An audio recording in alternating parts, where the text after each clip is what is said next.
What a big difference. They said, this is a little turns off, but I know, because they wouldn't sell, I don't know how many. However, they didn't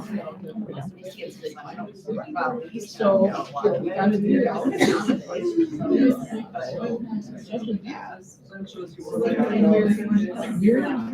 On top of us. I forgot who else just does that. Yeah, this was good. Yeah. I'm doing the parachute. And we'll figure it out. I'm reading these things. I'm doing that.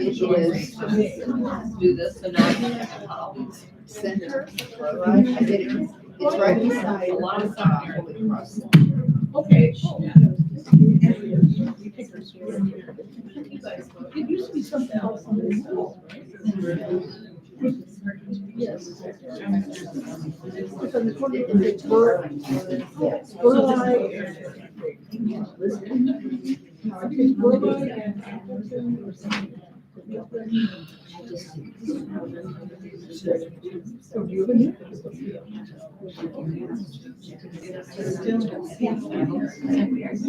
Well, there's one. They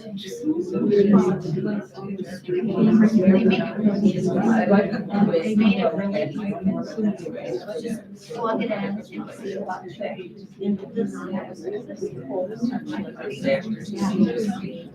Yeah, like kind of. Love your sweater. Oh, yeah.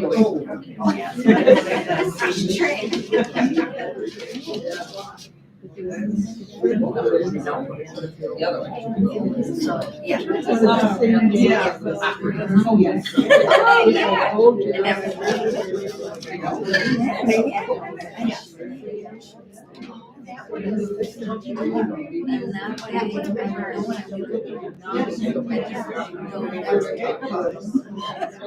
That's nice to visit that answer. Yeah, right.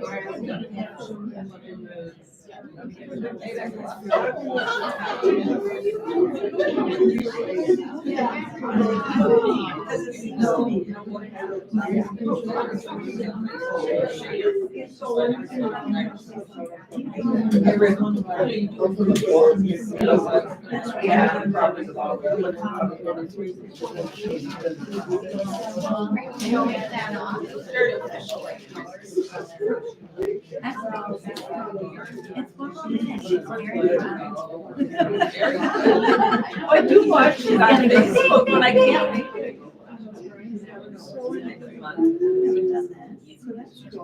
Not Facebook. Not Facebook, I don't go on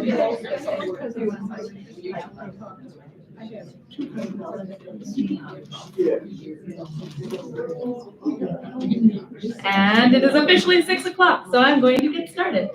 So, welcome to our meeting for March. I'm glad you're all here. We're going to get started with our committee reports. So I'll start with Treasury. Crystal? We have $9,504.96. Fantastic. Thank you. No expenditures. No expenditures last month. All right, fantastic. All right, Charity. Oh. Sorry, I go in the same order every week. Every month. Should I stand? Come hang out. Okay. Hello. We had for February, 11 hats donated, a pair of socks, 13 mittens, 12 scarves. So well done. We also dropped off all of the socks that people donated for the last quarter. We dropped them off at the Wisconsin or the Milwaukee Women's Center. So they were very grateful. They needed socks, but also like just the hand knit socks were a big hit. So thank you again for everyone who donates every single month. There was a question before the meeting started, and it was what do you knit every month? Well, you can knit anything you want. to donate, especially winter accessories. Even if it's in the summertime, we'll hold on to those until those community partnerships that we have are ready to receive them. So we'll keep them. So if you don't want to have to keep track of them and you want to donate them, that's great. You don't have to hold on to them until, a certain month or a quarter. So this quarter's focus is going to be a little bit more open-ended. So we're really just grateful for any donations that you bring, whether it's yarn to make up kits. So we didn't have any yarn donations last month, but this month someone donated yarn for MPS. So we'll have kits ready to work up for next month. So whoever that was, thank you. And then we're always either myself, Lisa, or Nicole, who's not here tonight. She's at the shop. We'll be at the back, and right now there's a table with an IKEA bag. That's just what I'm gathering the donations in. So if you have anything still to donate, we're always at a table over there, and you can always find me and ask. So Thank you. Thanks. All right. Membership.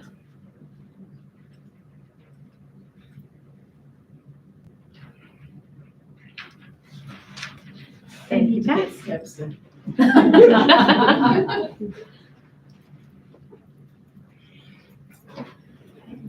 fun. Too fun. Cute. I'm sure. We have 32 members here tonight, and we have 4 guests. One of our guests has already joined. And I'd also like to acknowledge, first of all, I should acknowledge all of the guests. It's Charlotte Brady, Judy Schubert, Kathleen Hawkins, and Patricia Woodhaven. I'm sorry, sorry, I can't read that. Woodhouse, sorry about that. But I'd like Patricia especially to stand up and everybody can see the beautiful sweater that she knitted. Oh, that's gorgeous. That's beautiful. And I'm sorry, Mary, all of the show and tell slips were already gone, but I had to. Thank you. You can give her a show and I don't know. Well, welcome to all of our guests. I hope that the rest of you can join us as well. We love having you here. All right. Program, Mary. Yeah. I don't really have anything to report. I'm pretty much set for programs this year. I have 1 month open. I know that we have an August meeting that we need to find another place. This is not going to be available for August, so we're working on that. We'll kind of give you a heads up as soon as we can, but just kind of be aware that August will not be here, it'll be somewhere else. We'll talk about that during new business too. Okay. All right. Thank you, Mary. Events, is Kelly here? I don't see her. No. Okay. All right. I do know that we have a public knit coming up. When? March 29th? 23rd. Thank you. So we do have our public knitting at, is it Fox River? Fox River Pepper on the 23rd. So I think that's from 1 to 3. Am I remembering right? It's in the newsletter. I don't have the newsletter right in front of me. So keep your eye on the newsletter if you have not seen one. Publicity. Newsletter, anybody? Oh, there you are, Erica. Come on. Or just talk loud. I can't talk loud. That has been established for a while. Hello. So the newsletter is now available on the website. If you sign up, you'll be able to get it, and as soon as it drops, you can see it. So what I'm hoping to do in April is when I send out the newsletter email, it will be a link directly to the website. So you'll have to make a login so that you can see the newsletter. And that way we're not, relying on sending a single PDF every month. We'll also be sending website sign-up invites, so that you can sign up. Let's see. Also, you may have noticed that the newsletter is a little bit shorter. The reason for this is that the standing items, such as the membership list, the board and officer and committee chair email addresses are all posted on the website. And the only people who have access to that are dues paying members. So when you sign up for your website account, make sure you use your email that you used to sign up with us, or we won't be able to tell. So please do that and you will have complete access. Also, it's probably good to note that you can now pay your dues online. Yes. And you can also choose an auto renew option so that we don't always bug you or you suddenly don't get emails. So there is also that option. And it looks like that's all I have in terms of updates. And that's kind of the website update as well. Erica has been kind of taking that over. I hope that you'll be willing to take that over until we get someone to like run it full time. Yeah, no, I'm happy to take it over. Can I ask a question? Sure. Would it be possible, instead of just having the members' names listed with their email addresses, to also have their addresses and their phone numbers like we used to, so that if you want to get a group together in your neighborhood or contact somebody to do carpooling or something, you're not calling the whole list because you can see where they live? There's a way to like auto aggregate the PDF or whatever that we use. We might be able to do that. We will look into it. Okay, thank you. Yes, Can I join online? of Yeah. course, Yes. yes. So when you join online, you will get the same questions that you would get on the paper application. And also there's a copy of the photo release and the paper application online, accessible to everybody who creates an account. And so they can take a look at the questions that we'll be asking ahead of time before you sign up for the membership. Yes. And if you haven't seen the new website, it is glorious. I highly recommend you go check it out. So, GreaterMilwaukeeKnittingGuild.com. Nice. All right, thank you very much. I think that is all of our committee reports, unless there's anything else somebody can think of for committees. Twice, fantastic. All right, new business. So like Mary mentioned, we are not going to be here for the August meeting. Up until the August meeting, we're fine in the Wauwatosa Public Library in the Firefly Room. But August 13th, whatever the second Tuesday we normally meet is an election day. So we will not be able to utilize this room because this is an election site. So because of that, we will need to scoot our happy little butts elsewhere. Have we decided that elsewhere yet? No. Will we decide that elsewhere? At some point, yes, we will. So we haven't gotten there yet. We will keep you all apprised. We will put it on the website. We will put it in the newsletter. We will put it in all of the places so that you all know where we are scooching our happy little butts to. We will do our best. So just so everyone's aware, keep an eye out for that information. Speaking of Instagram, Facebook, social media stuff, we are looking for somebody who would like to take over the social media management of the guild. So we don't need to have a volunteer today, but I do want you to be thinking about if you are a person who enjoys doing things like taking and posting photos of our meetings.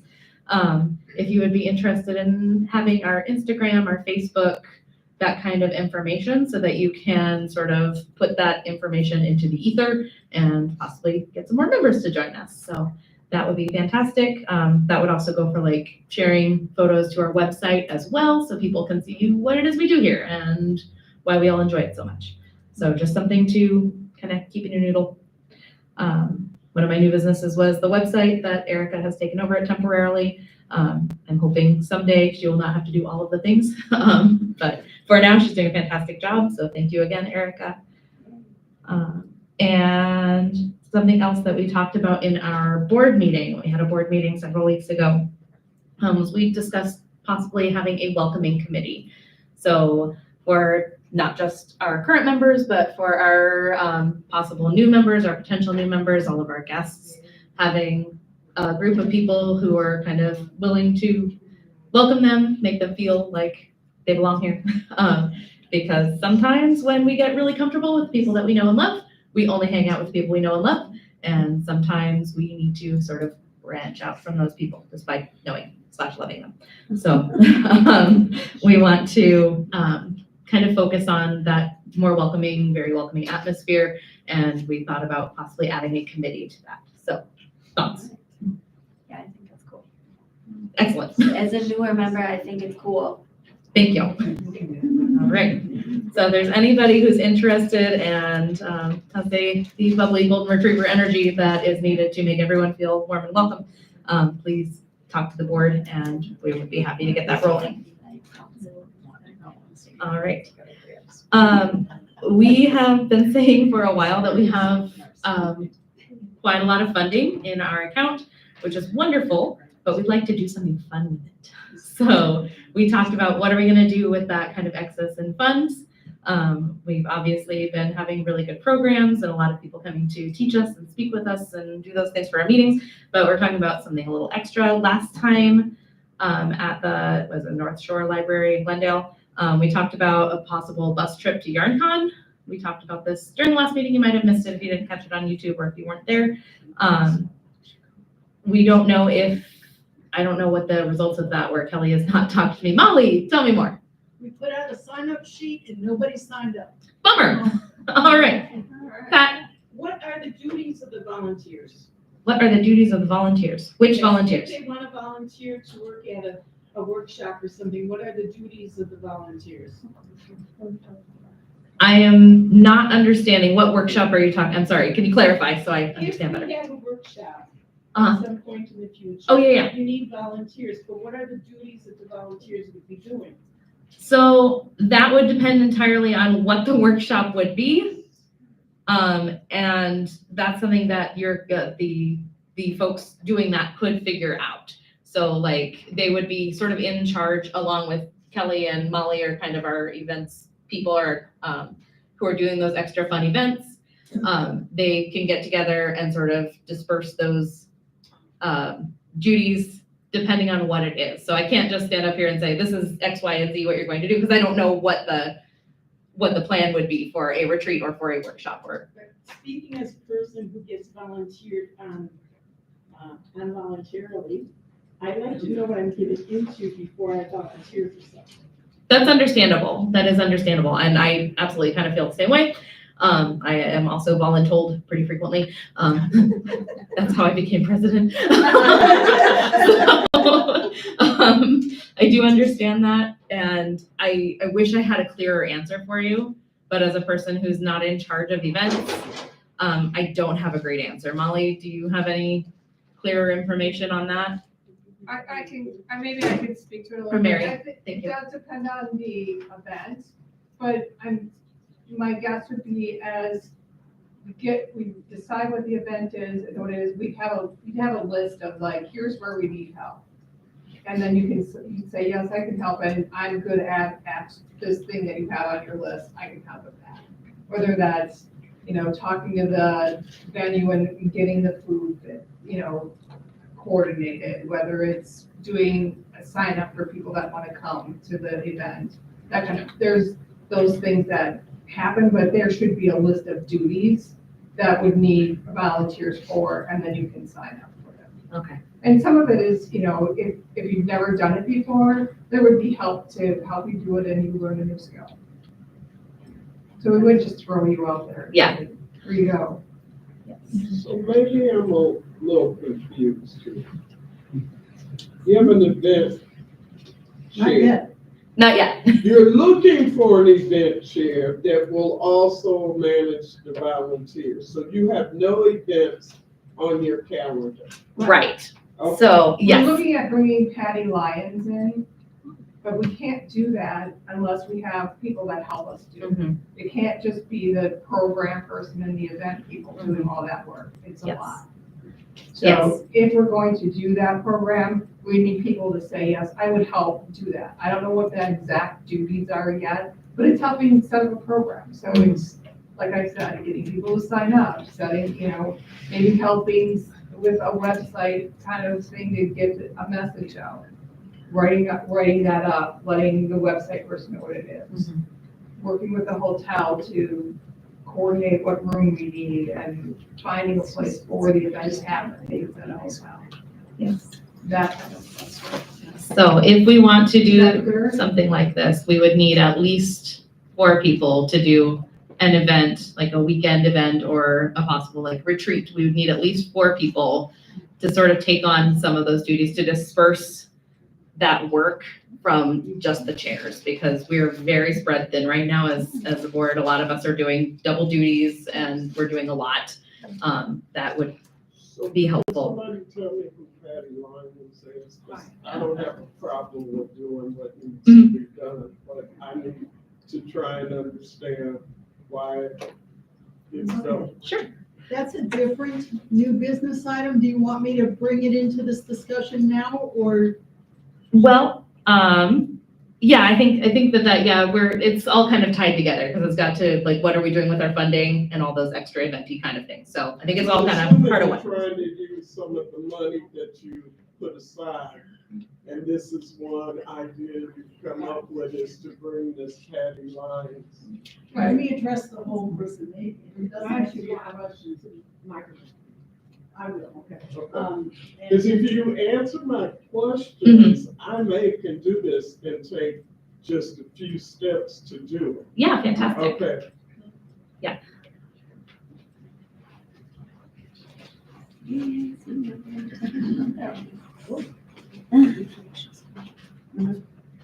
The program and events people are me and Kelly for events and Mary Vitrano for programs. Mary has been in touch with the people of a nationally known knitting author named Patty Lyons. She is very popular on Facebook. She writes for the Modern Daily Knitting website. She is going to be in Chicago the first weekend in April with an event called Stitch Up Chicago. And I'm going to be with her there. So where it happened was we had contacted Patty's people for a date, and at the time we had not planned on saying perhaps a whole weekend.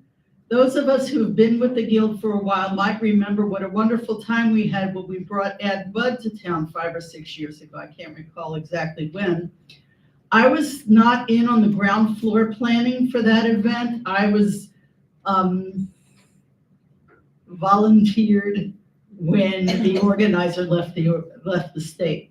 So I had done tasks for that event where the venue had already been chosen, the speaker had already been organized. It was just a matter of corralling signups, collecting money, none of which we did online. All of that was paper checks and manual applications and creating an Excel spreadsheet so we knew if the people who showed up had already paid. And it was a wonderful time. We had a Friday night event in this room where all Guild members were welcome. And she gave a talk about, I'm trying to think, I believe it was her design process. But what I remember most fondly is that the camera on her laptop had a little mirror at 95-degree angle so that she was filming what her hands were doing and it was projected up on the screen. Then the following 2 days, we had her teaching classes about programs that she offers in many locations. I'm not sure how it is that we fixated on Patty Lyons, probably because she published a book this past year. Yes, Because I ma'am. contacted her about a program and she does not do a one-day program. She has to come in for at least 2 days. Yes. Right. So it became then, do we want to have her for an event? Yeah. versus- Initially, we talked about Patty Lyons because she was coming to Chicago. Yes. So if, for instance, she was in Chicago the first weekend of April, would she agree to come here? She's teaching there on Sunday. Would she come here to do a Tuesday night Guild meeting? No. No, she won't. She won't do a one-day commitment. She does an entire weekend.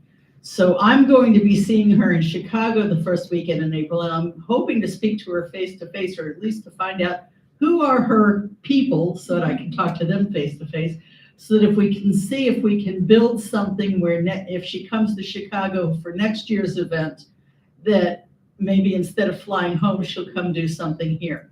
Anyway, we were hoping to do something like the NBUD event. As of right now, there are 6 of us on the organizing committee. And basically, it's going to be, let's wait and hear what she has to say and then see if we can plan something. When we ran the NBUD event, we did not try to spend down our treasury. At that event, we planned to break even, and we did. But there was a lot of upfront payments to her organization and for her plane fare and things like that dug into her treasury, and then we ended up getting it all back. As far as pricing for an event, what we did last time is we priced it to break even and had it open initially to members only. And we did not fill the class side with members only. So we had another price for the general public. There was a period of time when only members could sign up. And then after that, it was open to the public, and we did sell out. And the pricing was that on top of the membership rate, the members rate, we added $30 so that they bought a membership that was part of what they got out of the event. None of this is set for a new event. All of this is planning stages. We don't plan to do much discussion with the entire members of the guild. We hope to come up with a proposal to put in front of the board, and if the board approves it, then it'll be a yes or no question in front of the membership. And like I said, we're in the beginning stages of this. All we're trying to do is collect names of people who are interested in helping when the time comes, whether as part of the planning stages, checking out locations, just supplying ideas, helping out on the day of as being part of the person who can be identified as, here's someone who can answer your questions, whether we wear a pink hat or whatever it is we do to identify ourselves, so that those who are attending can say, oh, I don't know something, here's somebody in a pink hat who can answer my question. And that's where it stands right now. We have not yet spent anything. We are just collecting names of people who want to organize. And then after I talk to Patty Lyons or her people in April, then we'll have probably a Zoom meeting just to say, here are the facts, who has ideas, how do we want this to happen? And so it's nice when a committee can do the work and the board doesn't have to. And just a fair warning, people who get involved, as I did back then, have a way of ending up helping out as a board member in some way or other. So you have been warned. Yes? Have you considered anybody else besides Patty Lyons? Not yet. We had a vague idea since NBUD came that this was fun, we'd like to do it again. The only reasons our current target is Patty Lyons is because she does have a connection to the Chicago area, and it might be better for us to have her come before her after a Chicago event, just so we're not paying all of the airfare. If you have ideas for other nationally known knitwear designers or authors or speakers, we would love to hear them. And I would suggest if it's someone who's a speaker, Mary Vitrano would be the person to offer that information to. If it's somebody you're thinking of to come in to do a weekend, talk to me or to Kelly. Are there any other questions? Or did I answer your question? No, but that's okay. You gotta know. Go ahead and ask it again so everybody can hear the answer. No, I I think I have a better idea. It's the board that's gonna make the decisions. You don't plan to do anything this year. Is what my takeaway from this Yes. was. So, Yes. no, I thought you were looking and hoping to do something this year. I'm not No. interested. If in- we find somebody to host an event perhaps in the fall, that would be adequate time to plan. But if we are getting Patty Lyons, then it makes more sense to try and see if we can get her when she comes back to Chicago, if she's coming back to Chicago next April. Would you possibly know that maybe next meeting? By the So next if- meeting, I will have an update. Patty Lyons? But if you're interested in seeing how this goes, the decisions are gonna be made within our little planning committee, and the board is going to approve or decline. We're not gonna be having a lot of discussion in general meetings. Yes. So if you're interested, join their planning committee, and that will give you the firsthand account. And if there's someone who you would like to come in to teach for a weekend, let us know. We'll see if we can bring them. Yes. All right, Thank you. thank you. Sorry, one last thing. Are you looking for volunteers to say something tonight, No, generally? just letting everyone know that we will need the help if we want this to happen. So if you want to do a cool thing with a speaker or a treat or something, we need to have more than just the immediate board and committee chairs to do it. So we need a little more oomph from our members. So, Thank you. all right, thank you, Molly. All right, we talked about how we have a community knit coming up. We're planning on doing those quarterly, so every 3 months. For a while, we were doing them every single month. So we've kind of spaced them out a little more, where we go to our local yarn stores and do a community knit. So we're spacing them out to every 3 months or so. I think that's about everything that I have. Am I forgetting anything? Does anyone have anything else to add, discuss, etc.? Excellent. Can we have a motion to close our meeting? So moved. Who was that? So moved. Can you say your name just so our secretary can? Kathy Asprey. Thank you. And who was the second? Crystal Meckert. Thank you, Crystal. All right. Oh, okay. Thank you so much, everyone. I will turn things over to our program director and our speaker for tonight.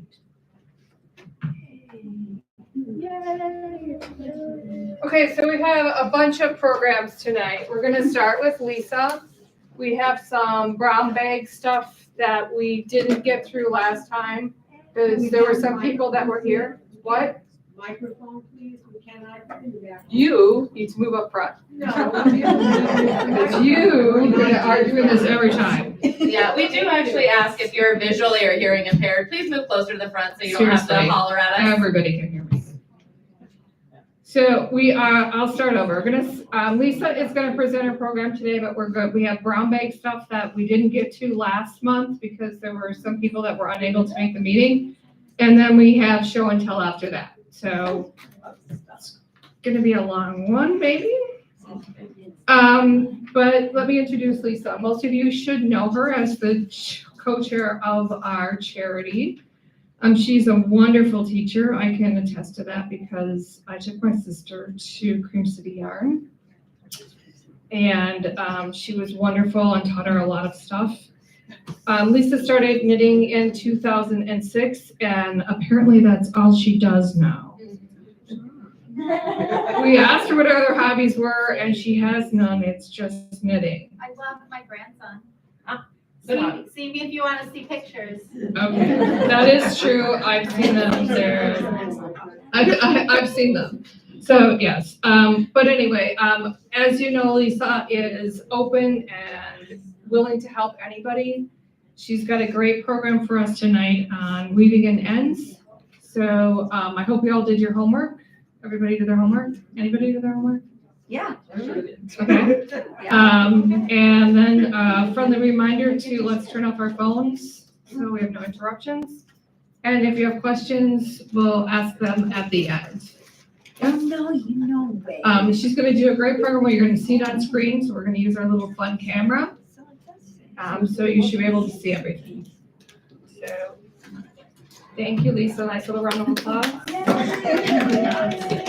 Not until after the thing's done. Before and after. Okay.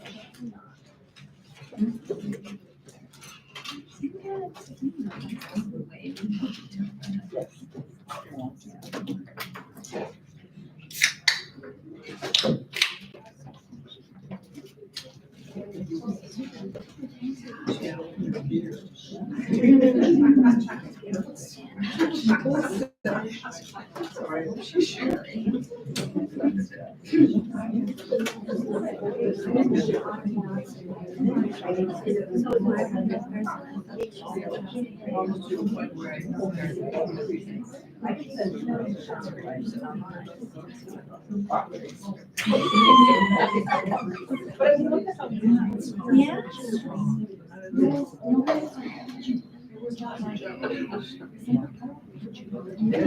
We see it. There you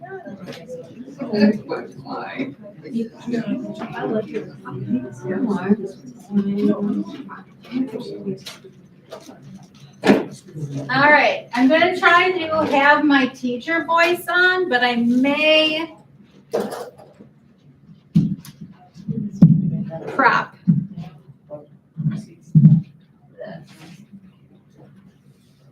If you cannot hear me, I kindly ask that you come up to the front. We could even scooch a table if you're sitting at a table. Hopefully we have remedied the visualness. So if I am out of frame for some reason, I have a screen right here where I can kind of keep an eye on things, but I have someone up in the front to tell me if I'm not in screen. So no one has to scream from the back. Cool? Cool. All right. So what is weaving in ends and why do we do it? As I was preparing for this, I really thought, this is such a basic thing. Everybody knows how to do this. Why do we need to learn this? Well, as I was doing some research, I realized that not everybody does have access to videos or to other people's questions even. I work at a yarn shop and I teach classes, and I feel that these are very common things to have come up. So just because I'm a nerd and like to watch knitting videos doesn't mean everyone else does. So I approach teaching and knitting as in a space of curiosity and like constantly learning. I feel like there's always an opportunity to learn something new. And I don't expect people to do things perfectly. Perfection is not going to be something I'm looking for. I'm just looking for good enough. This is knitting. This is high reward, low risk. If you don't like the way something looks, you can redo it. It's just yarn. And if you prefer to do something else a different way and you get the results you want, then you're doing it right. So knitting is a spectrum. There are good practices, but there's not necessarily, well, I'm of the opinion that there is not a right way or a wrong way to do it. So if you have any questions, I will ask in between each section if you have any questions. If you have your homework, you can bring that out. And we will be working on the swatch. My swatch is gigantic. And we're going to work starting in the garter stitch section. But before we do that, I also have this a little I guess I didn't even answer my question. What is weaving and ends? Well, weaving and ends are all of the little strings that come off of your work that if you were to wear it like this, you have the potential of unraveling your sweater or your hand knit item, and potentially having holes. So what I want to point out to you is in this little swatch, I have one pink stripe that goes across here.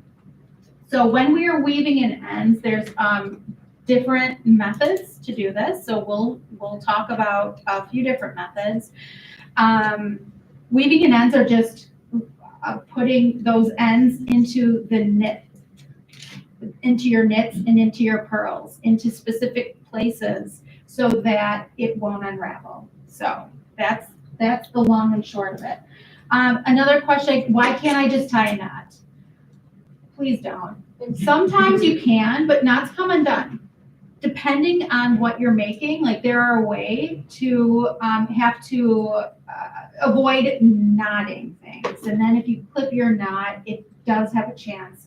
And I've spent way too much time and money on my hand knit items to worry about that. Yes, you could tie a knot, and I'll show you in which instances that you may want to do that. But for the most part, I would not suggest a knot. Okay, so we're also going to, when we're weaving in our ends, I approach weaving in ends even when we are, even when I'm planning my project. I'm taking cues from my yarn and my pattern when I decide on a method for weaving in my ends. I know if it's more than a one skein project, I'm going to need to weave in ends, potentially, or I'm going to have to do something else to remedy joining those two balls of yarn. There can even be an instance where you have a knot in your yarn and you need to drop the old and pick up a new. So there's a lot of reasons why you have to kind of pre-plan, not pre-plan, but plan for weaving in ends. Okay, so I am going to be working with a worsted weight yarn here that is superwash, meaning that it can't be felted. There are methods that I'll cover tonight for animal protein fiber that is non-superwash. And this is the method that I prefer when I am joining two ends together. And so we'll talk about that. But for right now, we're just going to talk about superwash and kind of go from there. So one of my very favorite ways of weaving in ends is, so you can see this little pink stripe. And the reason why I did that is because on the back, with all these little ends going, you can see exactly, and if you want to practice this at home, I didn't put this in your homework because it was just too much to explain, but you can see this line here is exactly where you're going to be doing a reverse duplicate stitch. So a reverse duplicate stitch is when you are creating stitches on the back side of your work, and you're taking your yarn ends and you're recreating the stitches, but in such a way that they're not going to show. Okay, so if you have your swatch, we're going to work on it, but not just yet, because I want to show you what to look for. And you may want to have some contrast color ready to go. And you can also thread your tapestry needle. These are the tapestry needles that I love. These are the Clover bent tip. I have gobs of them. Plus they come in a really cute container, and I love a cute container. So I love these. And then also, Cocoa Knits makes some that are not only a bent tip, but they're sharp at the end. So it's good to have a couple of different options for different methods of weaving in ends. Okay, so, but my standard go-to is this little gold one. If you're using really fine yarn, you may want to use a thinner needle. I just like it because it has a really great eye to thread your yarn. Okay, so I'm going to take a strand of contrast. I'm going to use contrast as well, so that you can see. But generally, you're not going to weave in your ends in a section of a different color, preferably. Okay, so before we get started, this is the back side or the wrong side of my work. And I have these ends in here. So here's an end and here is an end. Here's another end. We're going to talk about that. I've changed colors.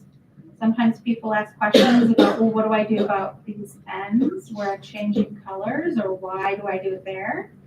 But I want you to look here as the backside of this stripe. You can see where those pink, I'm going to call these frowny faces, and these are smiley faces. Okay, we're going to be working in the smiley faces and frowny faces. Highly technical terminology. So if you look at a knit stitch, it's almost like a figure 8, where you're going to go, it kind of follows this path where it goes in and out of these purl bumps on the back of the work. And this is what we're going to be duplicating, hence the name duplicate stitch. This is going to enable you to have a really, it's going to match the tension and the stretchiness of the fabric so that you can not see it from the front side. Okay, so if I were to weave in or start, I'm going to insert my needle right in the bottom first. So if it were an edge, I'll do that, but I'm just going to start at the front. And again, I'm working on the wrong side. I'm going to insert my needle under one of the purl bumps. Just pick one, close to it. It doesn't matter. And then I'm not working exactly vertically. I'm working at a diagonal, okay? Because I want to go under the frowny face, and then I'm moving back and going under the smiley face. And pulling through. Okay. And then I'm following the path of this pink. Okay, see how it's curving? That frowny face is. So I'm going to insert my needle underneath this purl bump. And I'm not going down exactly vertical. I'm going down and back. Okay? See where this is. So see how it's a little offset? You don't want to pull, never yank. Yanking is not good. And I always kind of move my fabric so that I know I'm matching my tension. And I'm simply following the curve of the stitch. So here is where my yarn's coming out of. So I'm following along, going from, I'm working towards my left. Okay, so now I'm going up and over because I'm at the top and I'm following that frowny face, going down and back where I previously came out of, and so forth.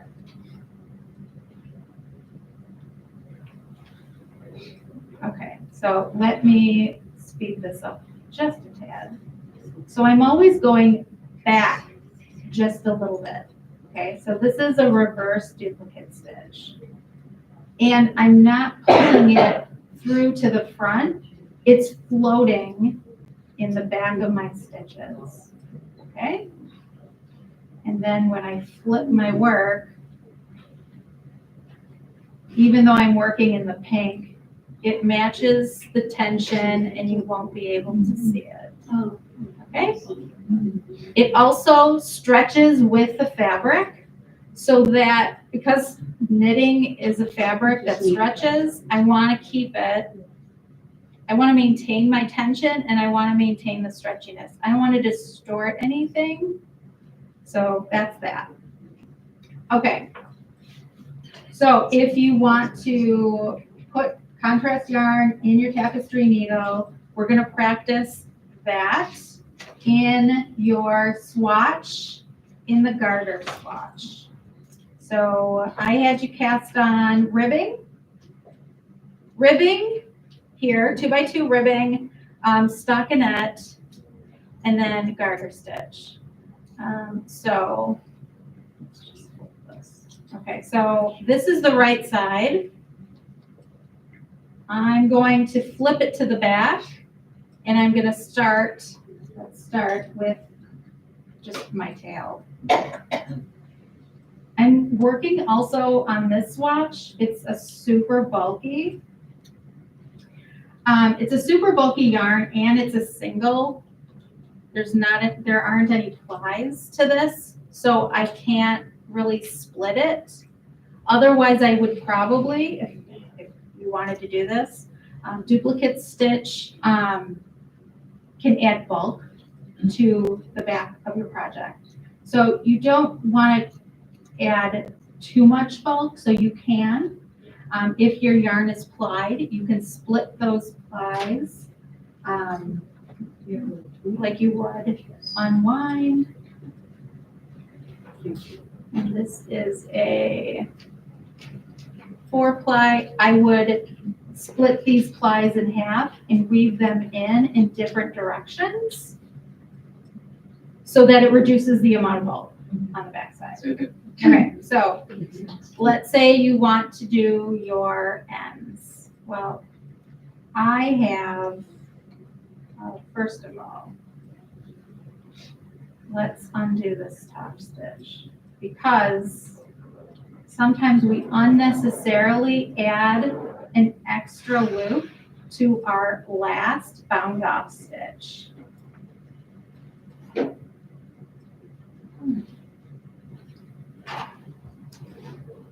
Okay. So here are the 2 stitches I'm binding off. So this one's going over this stitch. And I'm just going to take my, this is here, let me see. Oh. Here. Okay, I'm going to pass the first stitch up and over. And I've already cut my yarn. And instead of making another loop and pulling it through, all I'm doing is pulling this through. You don't need, of course, it's stuck. And then you have the guy in there. Yeah, got it. I didn't come on stitch. I don't. Technology, can't blame. Sorry. Let's see. Okay, binding off. 1 and 2. And then when you cut your yarn, don't loop it back through like this, because you're just adding another knot. Just pull all the way through. And then when you are weaving in your end, you can mimic the look of that bound off, that last bound off stitch by burying it along the edge just loosening this up a little bit.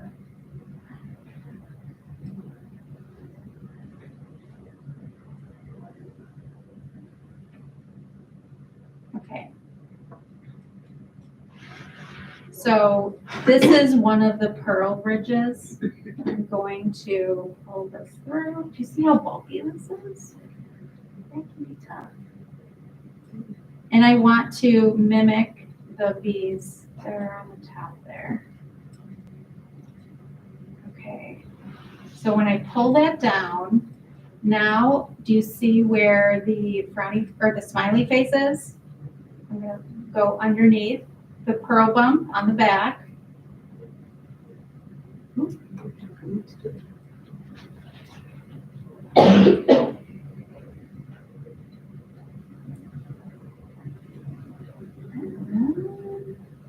I'm gonna start just weaving that out. And then here is my frowny face. I'm gonna go down, and then remember I'm always going back just a little bit, never straight down. And then following that curve, I'm going up.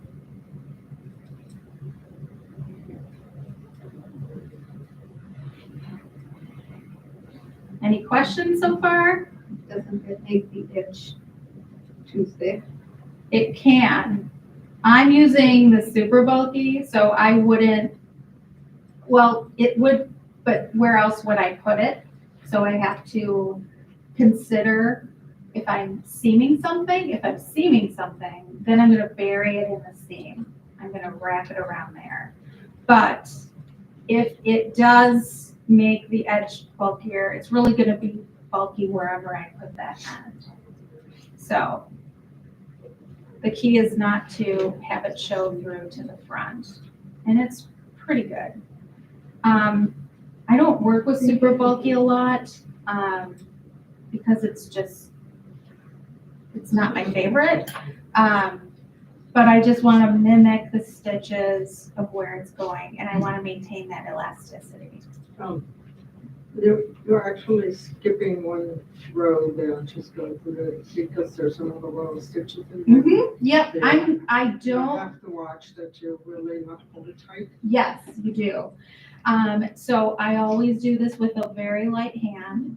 And I always want to make sure that my tail is going in the direction towards the rest of the fabric. So I'm not going to cut it right here because I don't want a little bit of the tail kind of hanging out there. So I'm going to continue going down. And you're working across several or 2 rows. So you're working across this ridge here, this top ridge, and then this bottom ridge. And you can probably, depending on the thickness of your yarn, you don't need to go too far.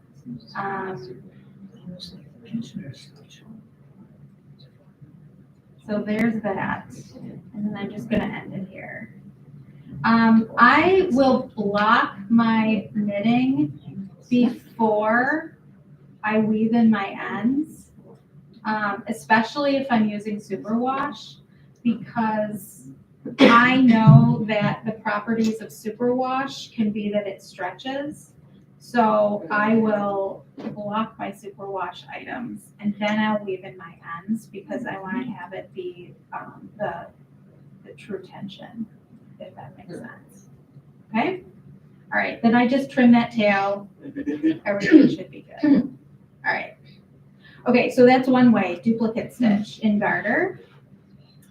Let's do ribbing because this is the easiest and my favorite. So here is this giant tail.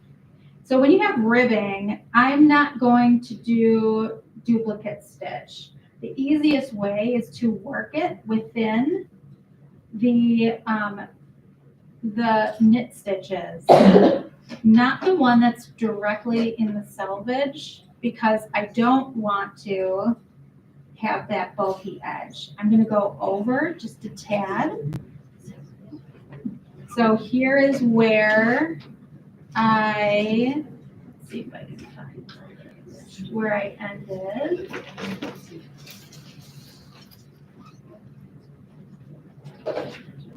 Okay, so this is where this must be my cast on edge. So this was my initial loop.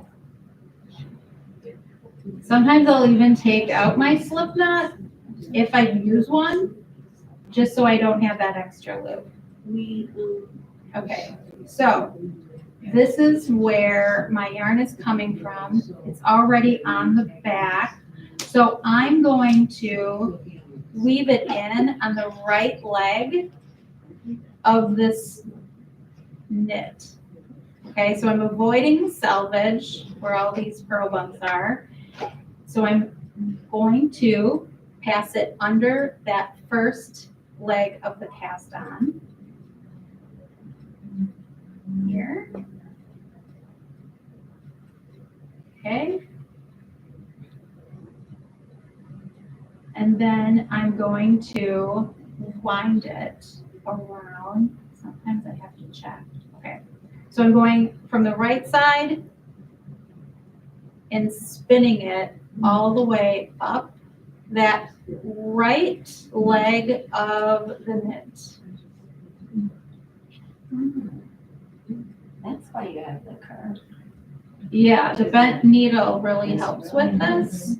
And I usually go up as far as my ribbing. Wow, this is kind of a pain. So just be very careful when you're weaving in. It's super bulky. Okay, so now it looks all, you can see that the tension is off. I pull back on it before I cut it.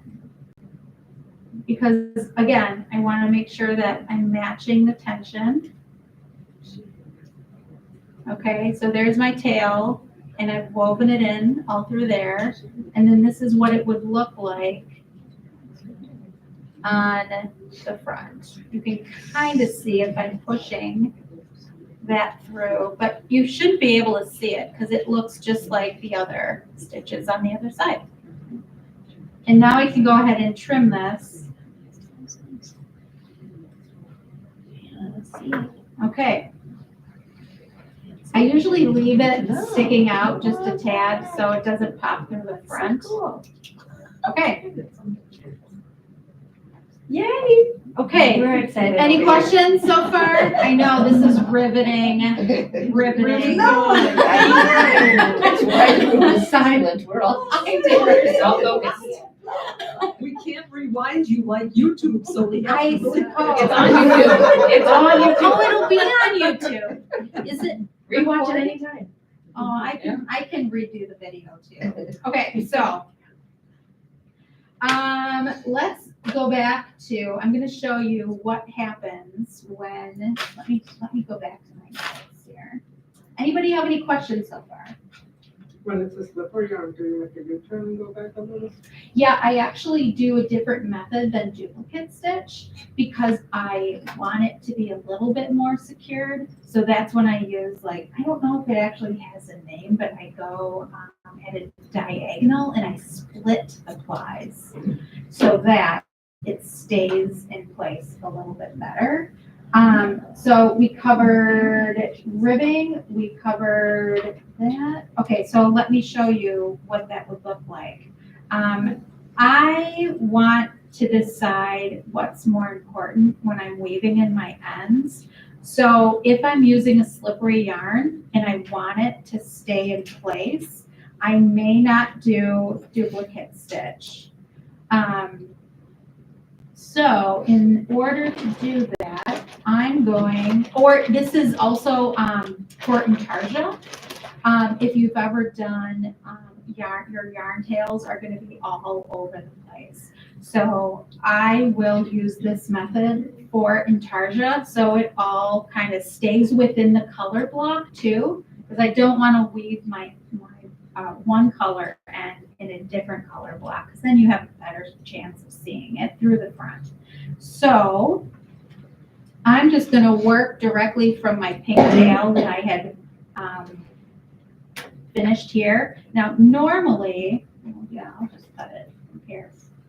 I think knitters, we are not very comfortable with cutting our yarn or breaking our yarn, but I don't know, is anyone a crocheter? I feel like I'm always breaking my yarn when I'm crocheting and it's no big deal, but I'm so hesitant as a knitter to do that.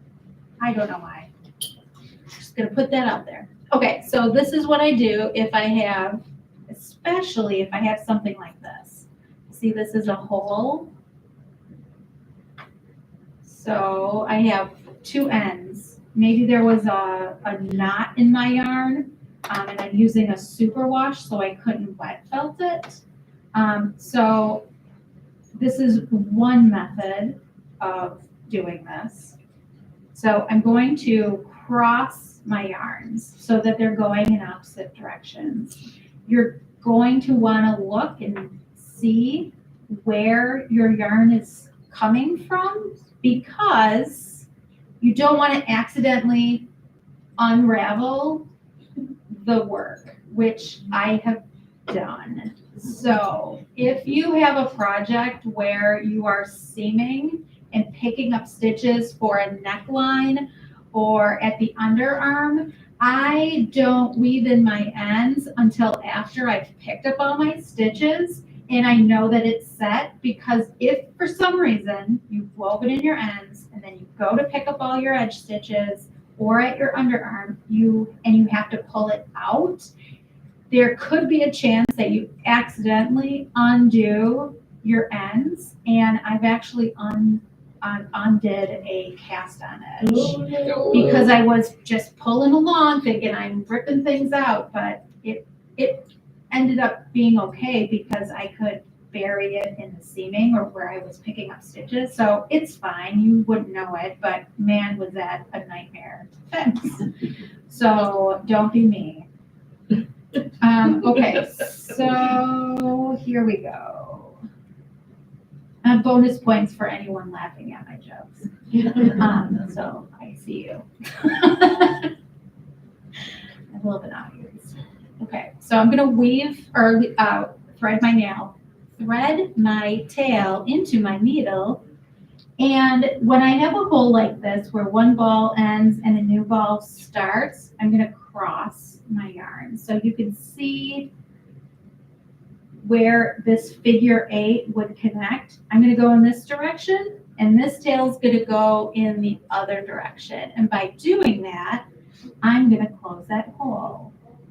Now, if these were two different color yarns or maybe different blocks, you can also do one more wrap so that the colors are going in the right direction, but you don't have to do that. So this is where I'm going to do that diagonal weaving in.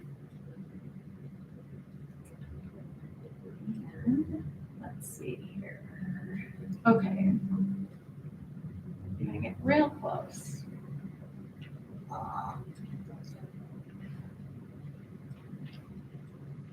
Okay, so I'm going to my right. See, there's the tail as I'm pulling on it. So I'm gonna go to the right. If I go to the left, I'm gonna unravel. So I'm going this way.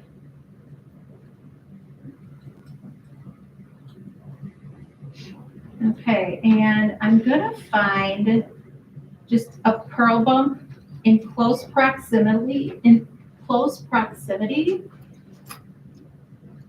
to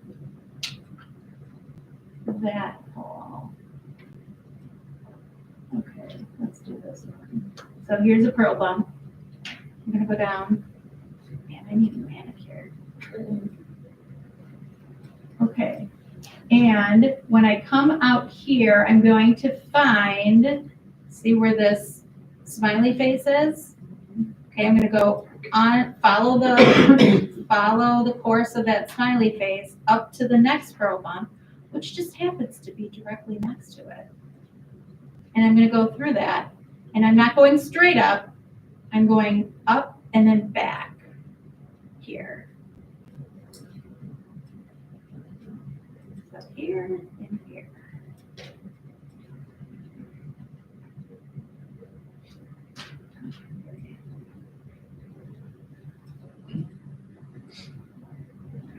then I'm going to, again, find, I just did a smiley face and I have to do a frowny face. And it's right along here. So I'm gonna pop my needle underneath that pearl bump. I'm going down and to the back, just a tad. I'm also not inserting my needle through the fabric to the back. Otherwise it'll show through. I'm simply going underneath the pearl bump and almost creating a second layer of stitches that are kind of just floating on the back. Okay, so that's one way of doing this. I just said I was going to do diagonal and I went into duplicate stitch. My hands do what they want sometimes. Okay, so that's one way. Let's flip it over and see if you can see it. Nip. But I do have that little hole there still, and that's coming from the other strand, the other tail. So now I'm going to weave this one in diagonally.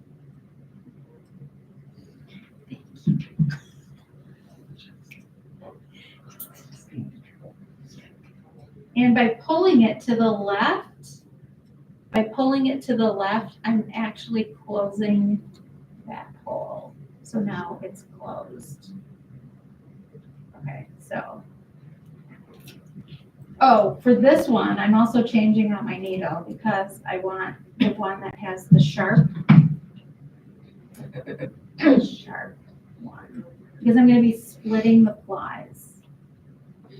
So for this, I'm going to still mimic the stitch a little bit to get started. Okay. So I'm going in this way. Okay. So here's where I want to go in.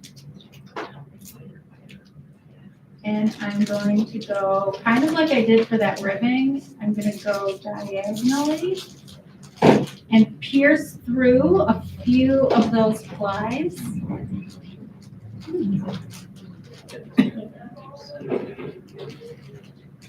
And then pull my work through. Okay, so you can see that it is going diagonally and it's still floating in the back. You never want to pull it, but now for those slippery yarns, I'm going to go in this direction down here.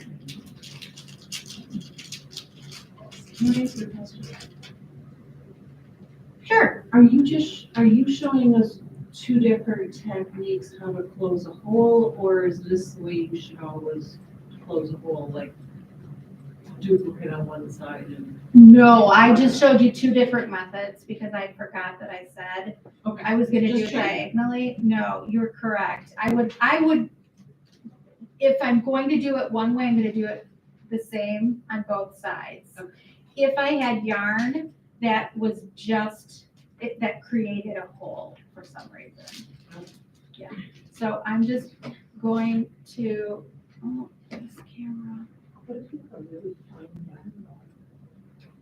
A fine yarn? Yeah. Oh, that would be great. That would work well. Yeah, because it's fun. Especially if it's a fuzzy, like a mohair or something, it's gonna catch on all of these extra flies.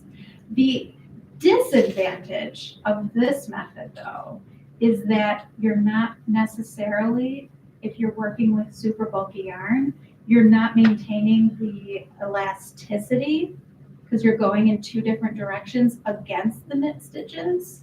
So see right up here at the top, you don't want to pull too much because what is that going to do? It's going to cinch down your stitches, but it's going to still kind of stay with the fabric. You're still going to get it where it's coming out, but at least you can't see it. You would have to hold it up. I can barely make it out like along there. If you're doing that duplicate stitch on the back like you did on the other side, how many, repeats would you do of that to secure? Oh, I go straight, so how many stitches for duplicate stitch do I go over? I usually go like 1.5 inches. No. Or, To secure, you did you came down through the two and then you went back up to oh, follow the stitch? yes. How yeah. many would you do, like maybe 3 if it was wool or? Yeah, if it was wool, maybe 3 or 4, and then I would go down. I probably for this would have gone up a little bit more, but I'm on my cast on edge. So that's why I went down a little bit further. So it also depends on if I have any kind of pattern or I'm working in Fair Isle. I don't want to like cross over into other colors. Sometimes you have to though. So it just depends. Your fabric will tell you kind of what to do.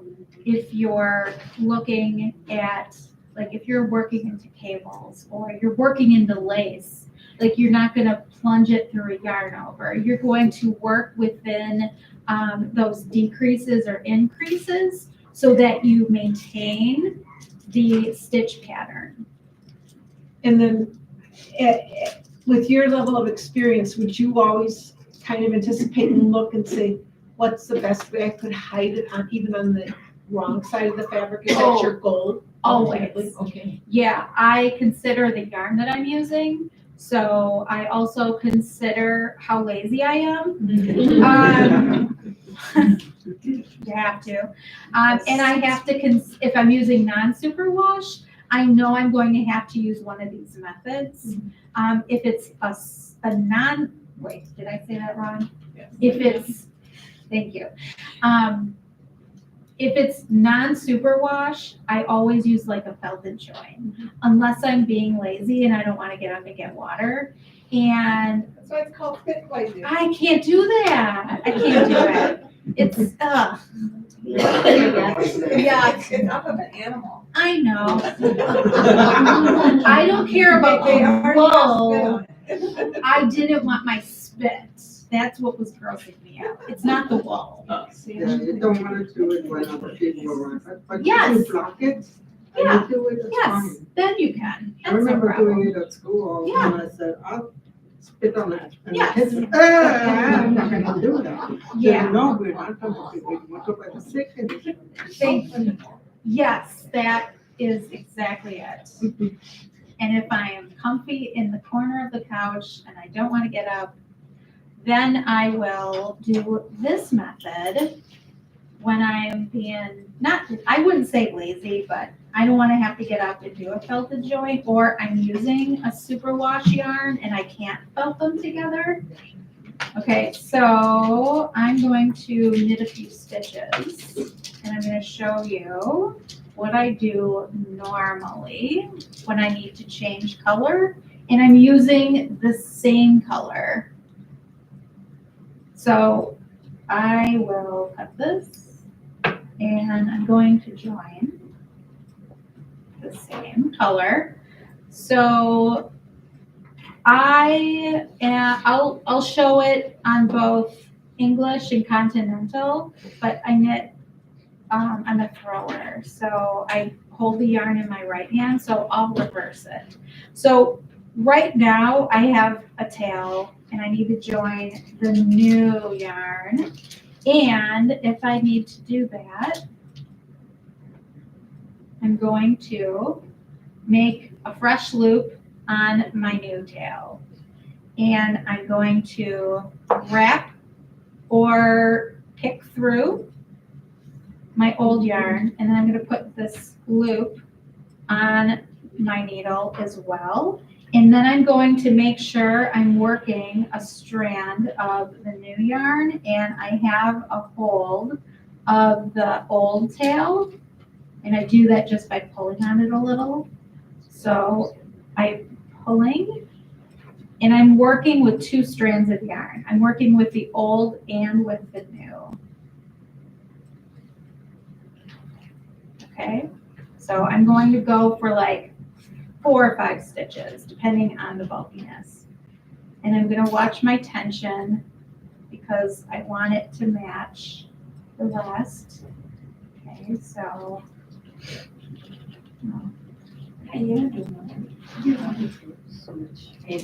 Okay. Okay, great. So if you were continental, you would just tension it, the new tail in the left, and then do whatever you have to do. I'm terrible at continental. There you go. Yeah. You had it right. Okay, great. So then I do, let's see, 1, 2, 3, 4, 5 stitches with both yarns. And I've essentially woven in the new tail, okay?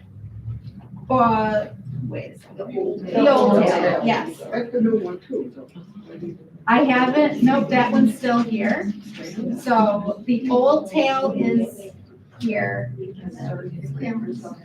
The new tail, gosh, this time change is messed up. My life.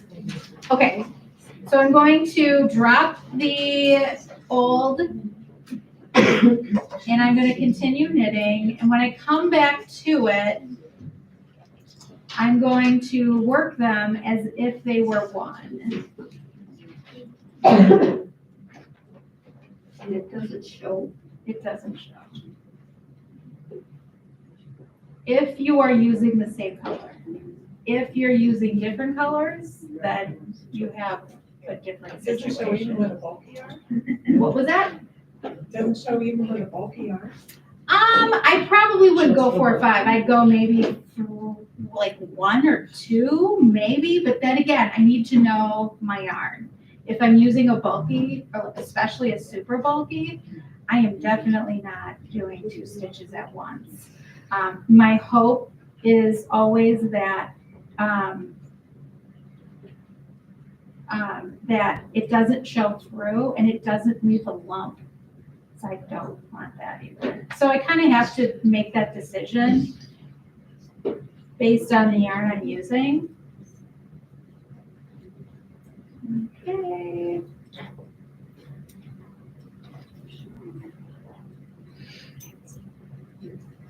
Okay, so here's my last stitch before I get to the 2 strands together. I'm going to act as if they're one and just knit them all. Okay, so that one tail hanging, you can kind of see how it's loose, but I'm going to tighten it up and it's going to pop to the back.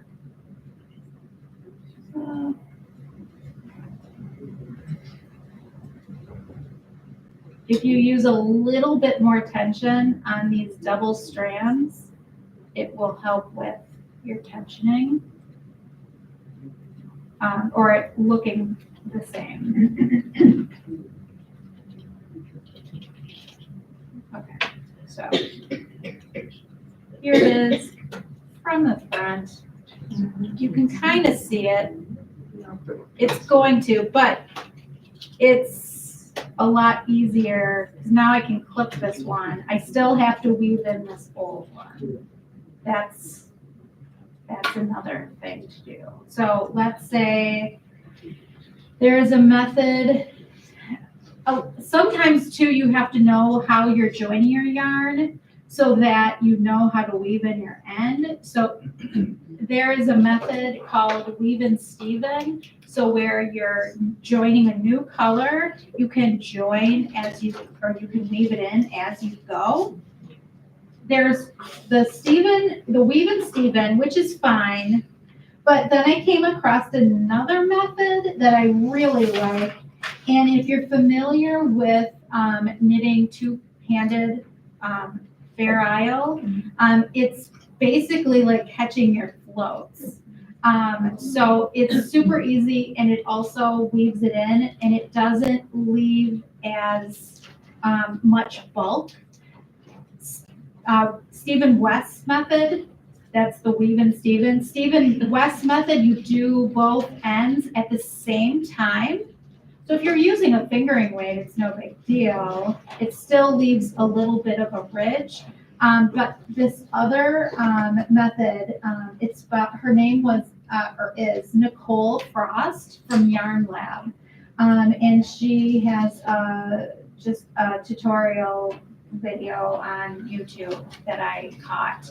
And that's the catching the floats. So, let's see. Any questions before I move on to that? No, great. Is there anybody who wants to know or see a specific thing on there or has a problem area? Did you have anything for the middle part with the stockinette stitch? Oh yeah, the stockinette stitch. I do the same thing. I do what was either duplicate stitch, depending on the stitch patterning I have. I just prefer the reverse duplicate stitch, but you can also do the diagonal. I just happen to do it on this little swatch.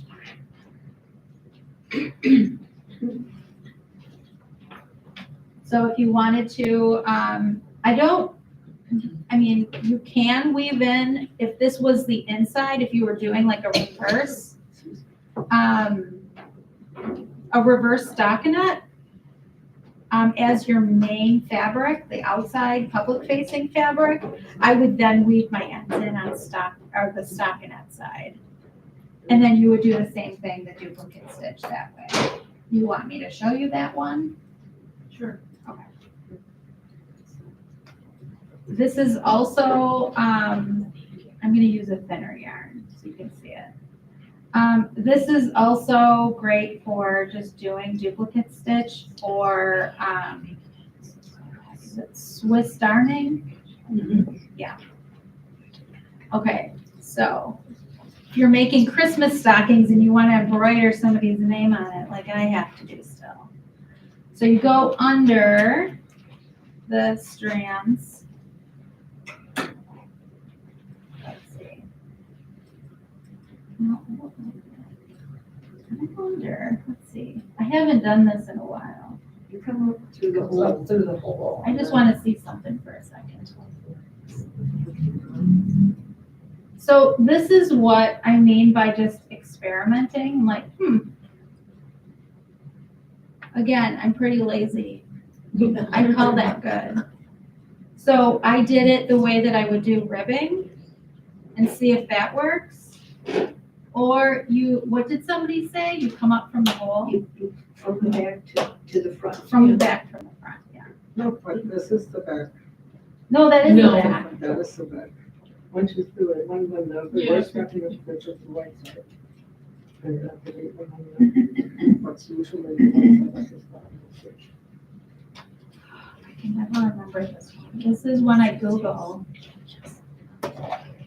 I'm not doing that one, sorry. Okay, next. Okay, I'm gonna go back to my my catching floats method, and then I'll do my felted joint, and then we will be done. Okay. Okay, so I like to go in 2 stitches. A lot of times if you're doing this on shawls and you're weaving in ends, sometimes you have a slip stitch at the edge. So I wouldn't join a new color there. You can't unless you join it at the back side, but I still wouldn't. So I always go in a stitch. I do 2 stitches. And then I need some caffeine.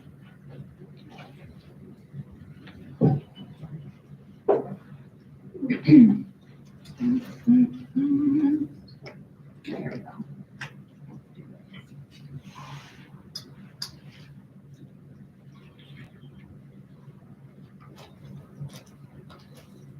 Leave the tail. This method you have to work over 2 rows. So this is my old color. And this, this is, the white is my old color. And the pink is my new. So I loop that on there. All I did, insert my needle and make a loop and put it over my needle. Okay, so I knit one with the new color and then I insert and pass the old white to my left, and I'm gonna tension it in my left. And I'm going to just simply rest it over my needle. And then I knit with the pink. And I'm just catching my floats, but you can do that as a way of weaving in your ends as you go. And then the next one, I just knit like normal. And then the second one, I lay the white over my needle, the old color over the top of my right needle. Knit that stitch, and it's caught in that float. It doesn't, and then you just knit one as regular.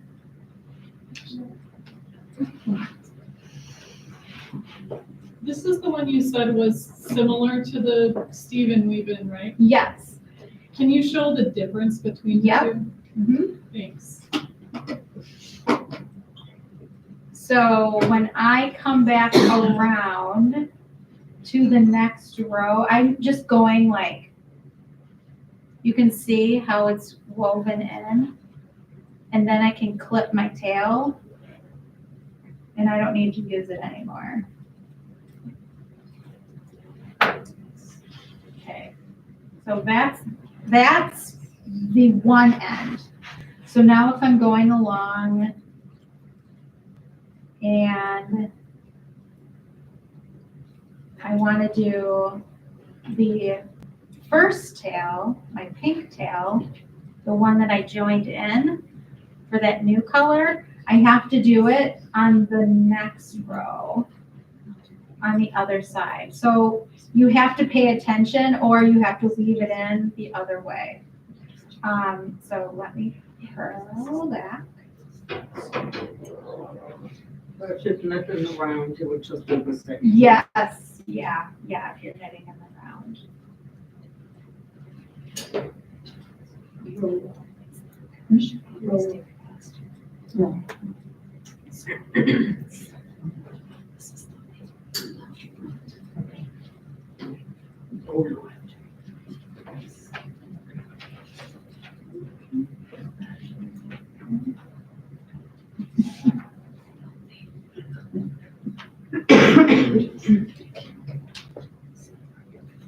And there's nothing else you have to worry about with the new color if you're either purling back or knitting across that top row. You can't see it and it lays flat against the back. So here's my first new color stitch. When you join that loop, just make sure it's not twisted. Okay. So now on this row, I'm going to weave in the tail of my new color. The same way that I was going to do for my catching my floats, I would do it the same way. The only difference is that when I pull my yarn up, see how it is right below there? Because it's a row below, I want to be careful at how tight I'm pulling that stitch because I don't want it, if I pull too tightly, it's gonna bury that stitch way down and I don't want to do that. So, no yanking.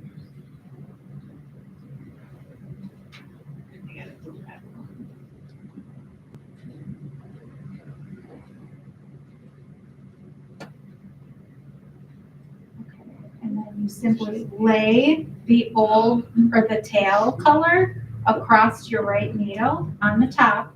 You're not yarning over, you're just laying it across the top and then knitting, and then it pops to the back. So how is that different? It looks exactly the same. No, this is just the second part of that tail weaving in. This is not Stephen weaving. No, that's not this. It is, I'll show that next. Oh. Yeah.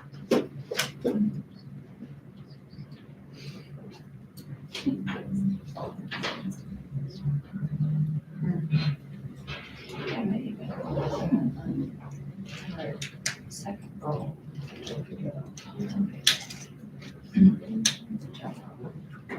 Yeah.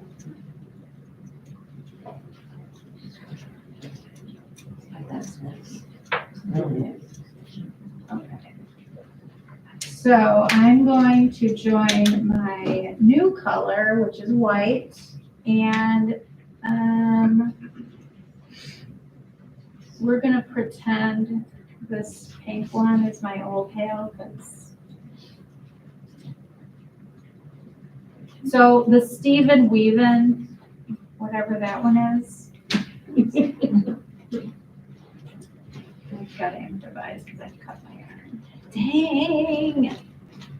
I don't think that Stephen Weaven looks as tidy on the back. It really doesn't. For all the work you put into You it. can, yeah. Out so easily. It can pull out and it doesn't look as nice. And you use both at the same time.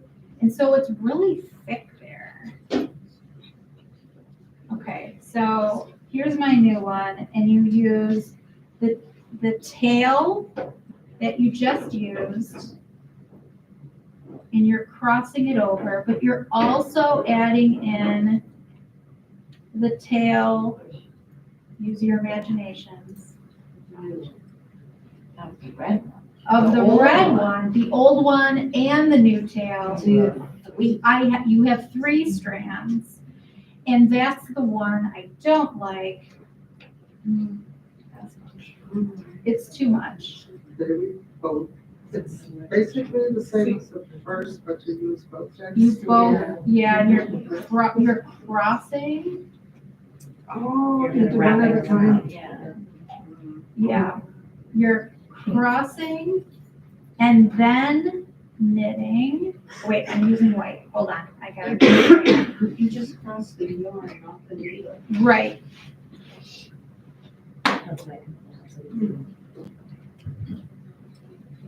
Okay, so I have 3 strands. Pretend this pink one's back here below it because it's my old color. So you would cross them, and then knit with the new. That's so tedious. Yeah, I don't. That's much more work. Okay, knit, and then you cross. Oh, you cross the yarns, not on the needle. That's the difference. So you cross, and then you lift with the new color, and then you knit. Yeah. And then you cross, and then you knit. Good. You cross, and then you knit. And so you're basically like just twisting your yarn. And it's fine. I don't like. So why can't you just, So, hold both tails and catch them like a float right through because it disperses that extra strand in the next row, so you don't have as much bulk in that one section. If you do them separately. If you do them separately. Yeah, but this, why would, instead of crossing them, why not just catch them both in a float? Essentially what it's doing. Yes, that's what it's doing, but again, I don't use this method enough to understand. I just know, like, I don't like it. If other people do, It's not your vibe. it's just not for me. It could be for you. I'm not gonna yuck your yum. For Okay, so my last, if you have taken away from this class anything, and it is, I am never wanting to weave in any ends ever, then, yeah, if you can pay someone to do it. I love weaving in ends and doing seaming and stuff like that, so I'm a weird person. It's just my jam. And how much do you charge for that? Look at the sign-up sheet. Yeah. Send me a message. So this is what I would do. So I'm making a pullover, and I'm using non-superwash yarn. And I have already gone into my second ball of wool. And let me see, the only tails that I will have to weave in are the ones where I join or cast on. So I did a flat ribbing and then joined them together, so I wasn't able to like felt join them, obviously. And the only other join I'll have is at the end that I'll need to weave in. And it's fabulous. You can't see it. You can't see it. I don't know where it is, but anyway, I'm unraveling. Okay.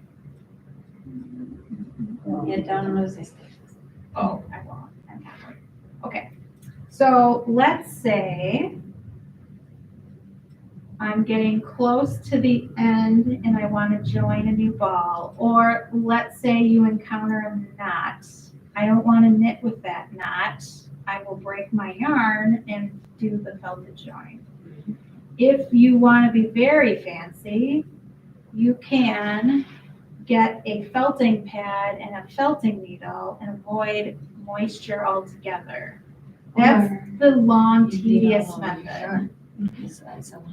So I try to change colors and I try to join in an inconspicuous place, because let's just say you would be able to see it. I don't want to be able to see it.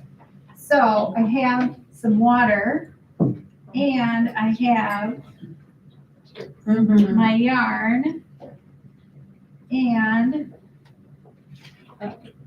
I always break the yarn. I don't cut it. So The way they're extra so little, not so small.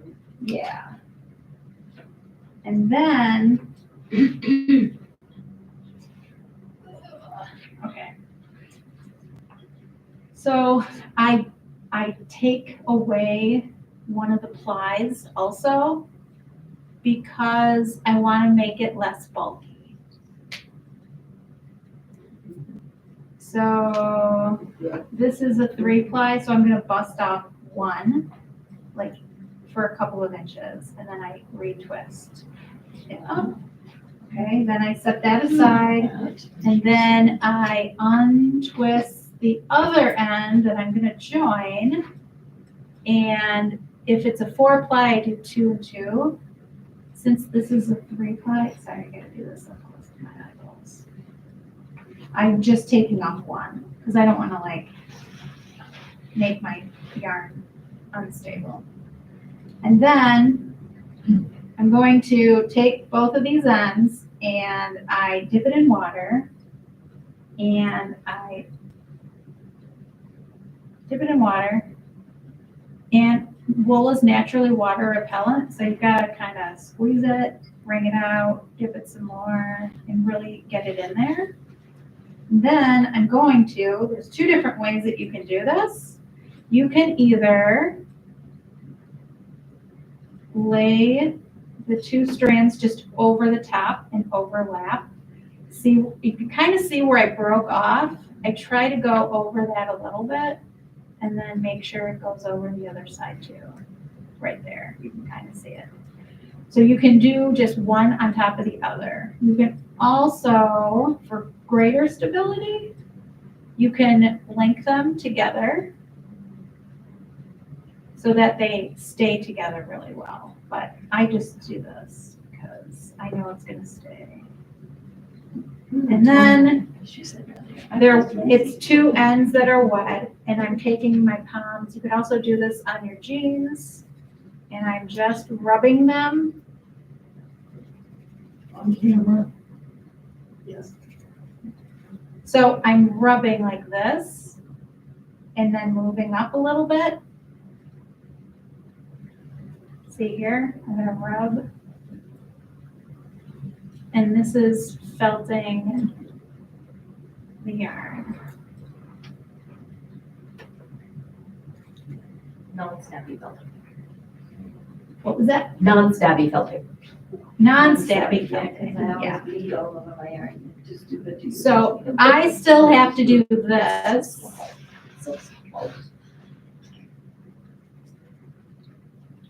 And then you can see where it's stuck together.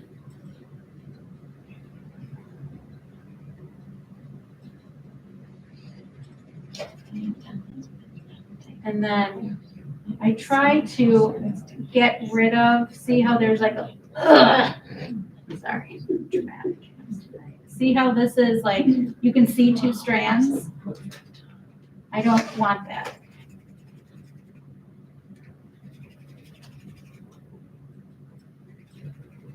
And I just scooch up the yarn until I've covered and then covered the whole length. And then my yarn is back in business. You can kind of see like right here where it's a little thicker, but it's really where my ends were. So I'm paying attention to where my ends are, where I split that ply off. And then you can continue on and knit. It might be a little damp, but I just, it'll dry. Sometimes I roll it around my finger just to make sure I didn't overply or overfelt it, because you don't want it to be stiff. Okay, so that's that.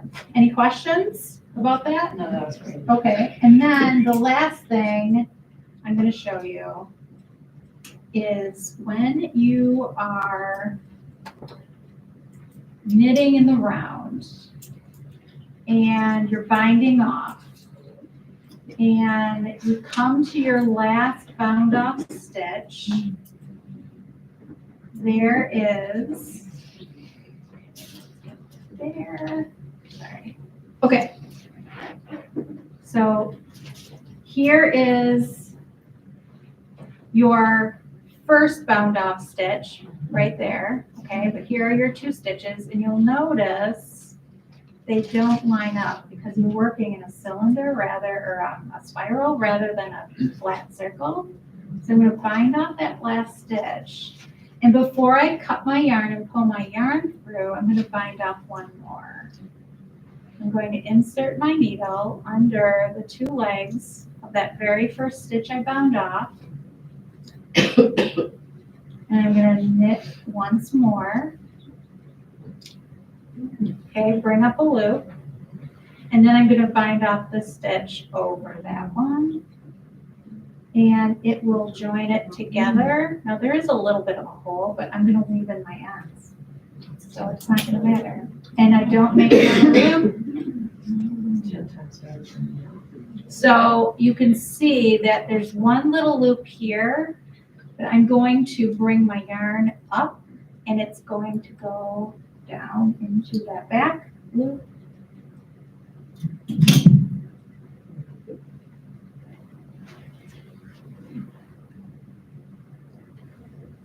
To weave in towards the inside. So here's that first, that last bound off stitch to the first. And I'm going to put it in here.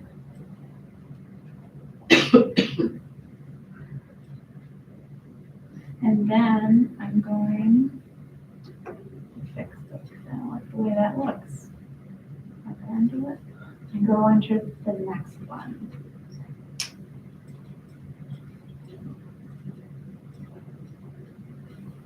And then it looks more like it needs to. I think that found a stitch. And then I can do duplicate stitch towards the back.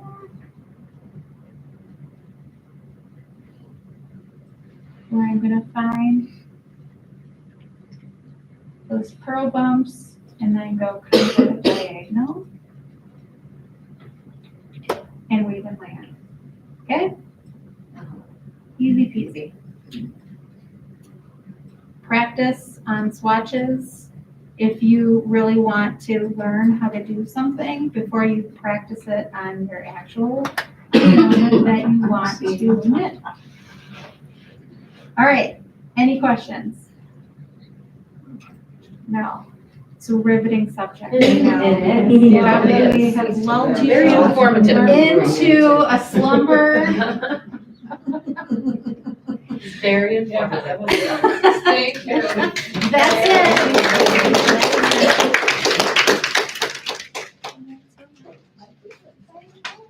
Here we are, I know it's late. Oh, gosh, I forgot you had other stuff. That's all right. Okay, we can wait another month. It's just nice. Well,